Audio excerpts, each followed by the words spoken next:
मित्रों, सच के सुर के आज के अंक आंगन में आपका हार्दिक अभिनंदनम, वंदनम, सुस्वागतम। मैं हूं राकेश कुमार मिश्र। मित्रों, कल अर्थात 9 सितंबर को उपराष्ट्रपति का चुनाव होने जा रहा है। निश्चित ही ये चुनाव एक महत्वपूर्ण चुनाव है और जिसमें एनडीए और इंडी गठबंधन का शक्ति प्रदर्शन होना है। विगत 2 दिनों से एनडीए, खासतौर पे प्रधानमंत्री मोदी जी अपने देखरेख में, पूर्ण अपने संरक्षण में, सम्यक प्रवाह में सभी अपने एनडीए के सांसदों का, चाहे वो लोकसभा के हों अथवा राज्यसभा के हों, उनको किस प्रकार से वोटिंग करनी है, कैसे बैलेट पेपर पर को उसमें मोड़ करके डालना है बैलेट बॉक्स में, उस पर पूरा का पूरा केंद्रण किए हुए हैं और सबको की ट्रेनिंग दी जा रही है। अब इसी बीच में आप जरा देखें कि प्रतिपक्ष के नेता, इंडी गठबंधन के जो सबसे बड़े नेता माने जा रहे हैं, जिसे इंडी गठबंधन भविष्य का भारत का प्रधानमंत्री घोषित कर रहा है, वो मलेशिया में स्कूटी से टहल रहे हैं। हर चुनाव को राहुल गांधी जी कितनी संजीदगी से लेते हैं, कितना उसके प्रति उनका समर्पण होता है, ये मायने रख रहा है। अगर आप उपराष्ट्रपति के चुनाव को हल्के में ले रहे हैं तो ये आपकी बहुत बड़ी भूल है। और वहीं पर एनडीए 2 दिनों से बिल्कुल प्राण प्रण से लगा हुआ है, बिल्कुल टू पर लगा हुआ है चुनाव को लेकर के।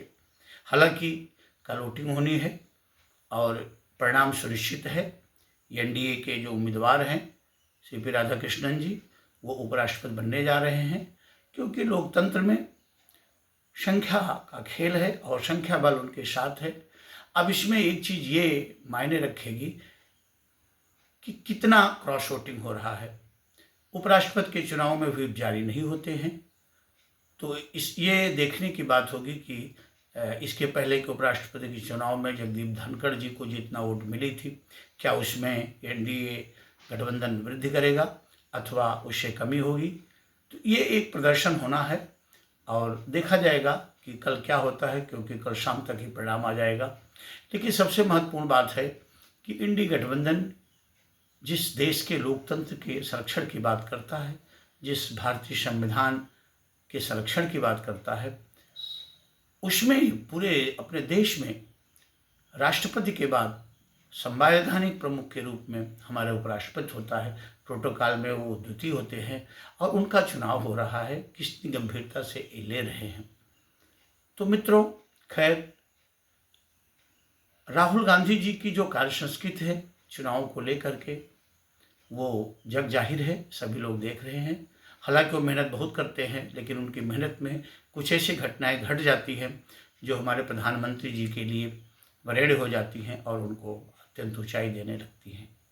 तो मित्रों, आज के अंक में बस इतना ही। मैं इस संदर्भ में आपके साथ अपने विचार की साझा कर रहा था कि आप देखें, ये देश के लिए, समाज के लिए, समाज के सरोकारों के लिए किस प्रकार से इंडी गठबंधन के नेतागण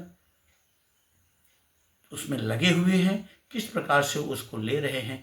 ये इनके विचार, ये इनके सिद्धांत, ये इनका समर्पण बहुत मायने रख रहा है। तो खैर, कल का परिणाम भी बता देगा कि इनकी क्या पोजीशन है। और इसके बाद बिहार के चुनाव में तो हम इनका देखेंगे ही। तो मित्रों, आज के अंक में बस इतना ही। अगले अंक में हम किसी अन्य संवेदनशील इशू के साथ आपके समक्ष अपनी विचार की लेकर के प्रस्तुत होंगे। तो बस धन्यवाद। जय हिंद, जय भारत।